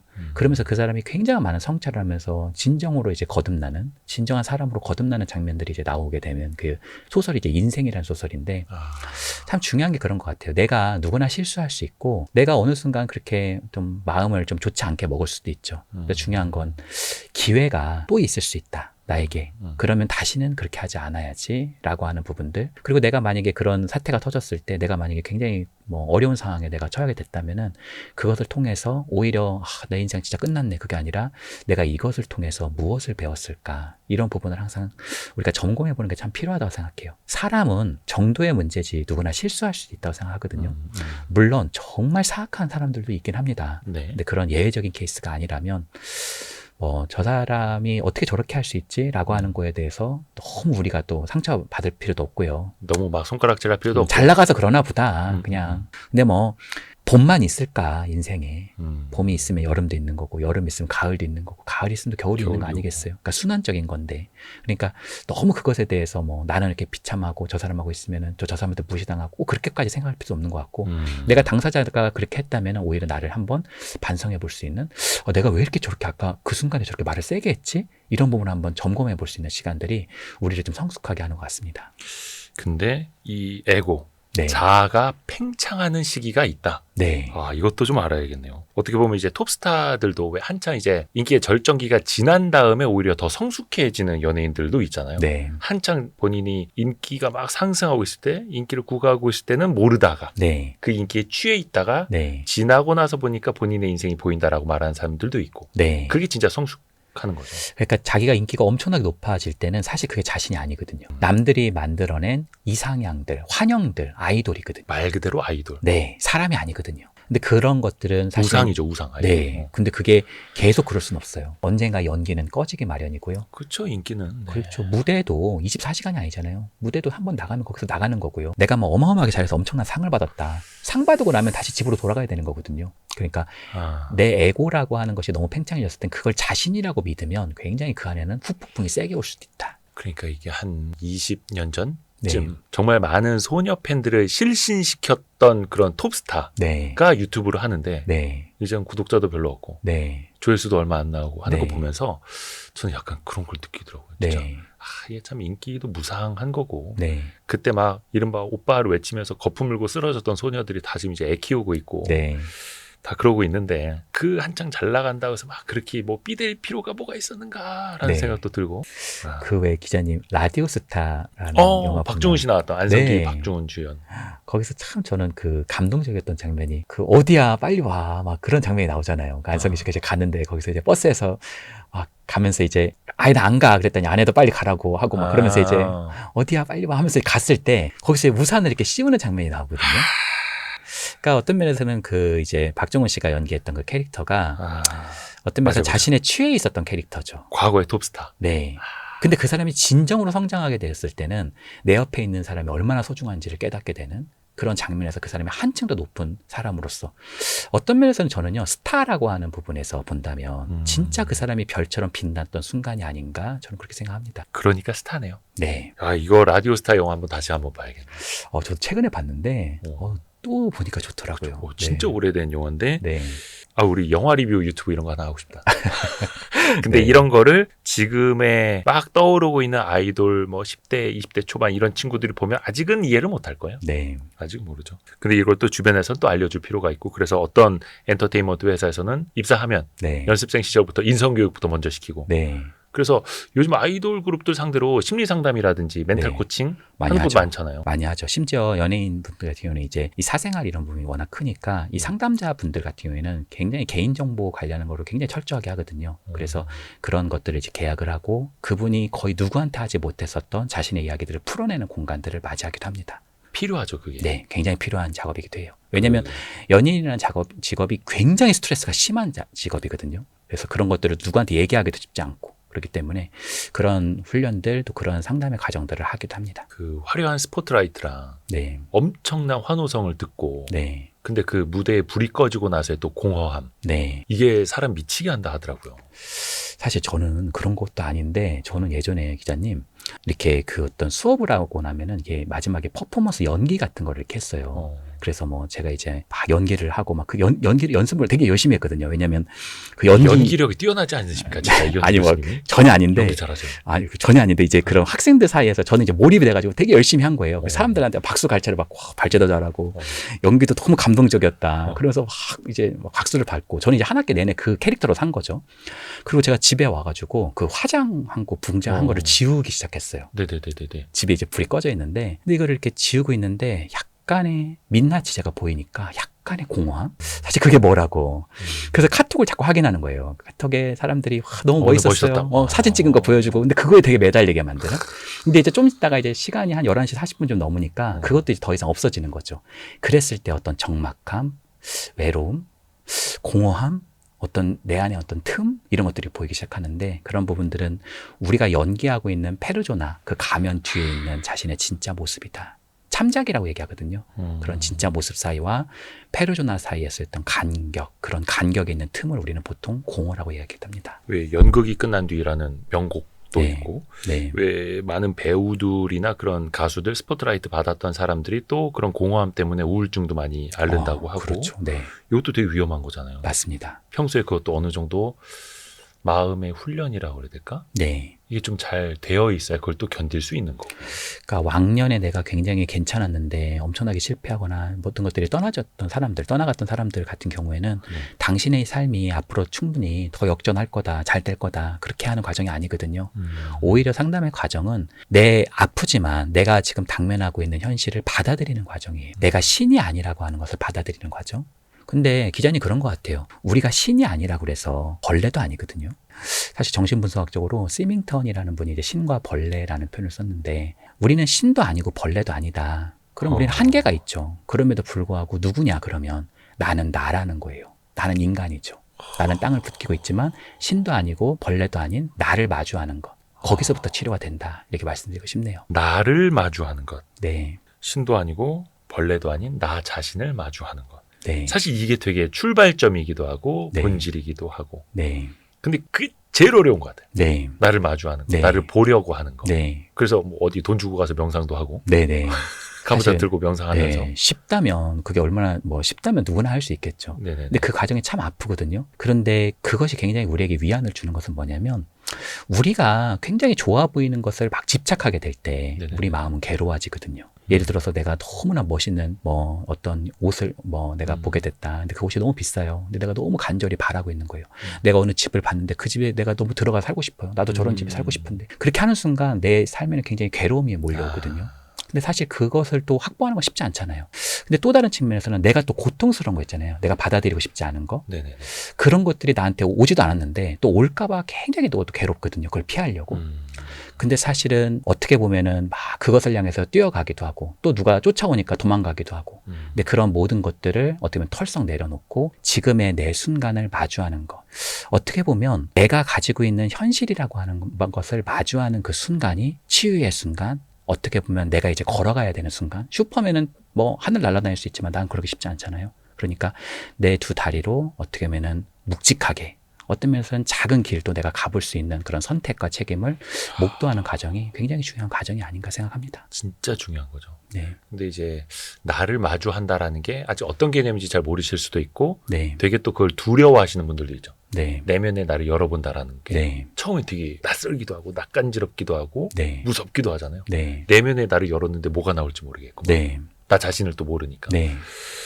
근데 좀 노력을 할 필요는 있어 보이고요. 그렇죠. 그래서 혼자 하기보다는 정말 전문가와 보통 그런 부분들을 아주 안전하게 마주해 나가는 연습들, 보통 그런 작업들이 이제 심상 작업, 역할극, 내면 아이를 이렇게 들어가는 부분들, 이런 여러 치료 방법들이 있어요. 자신의 핵심 신념을 찾는 방법들, 그런 부분들은 이론마다도 다르고 또 전문가별로도 좀 다를 수는 있지만 어쨌든 괴를 같이 하는 게 진정한 나를 마주한다는 측면에서는 어떤 면에서는 공통점을 가지고 있다. 이렇게 말씀드리고 싶네요. 그게 사실은 나를 위해서, 네. 내 주변을 위해서, 내 가족을 위해서, 네. 무엇보다 나 자신의 행복을 위해서. 와, 우리 이현주 교수님 만나뵐 때마다 정말 많이 배웁니다. 네. 저희도 감사합니다. 많이 이제 저 자신을 좀 돌아보려고 하고 있고요. 네. 오늘도 연세대 이현주 연구 교수님께 많이 배웠습니다. 네. 고맙습니다, 교수님. 네. 감사합니다. 아유, 고생하셨습니다.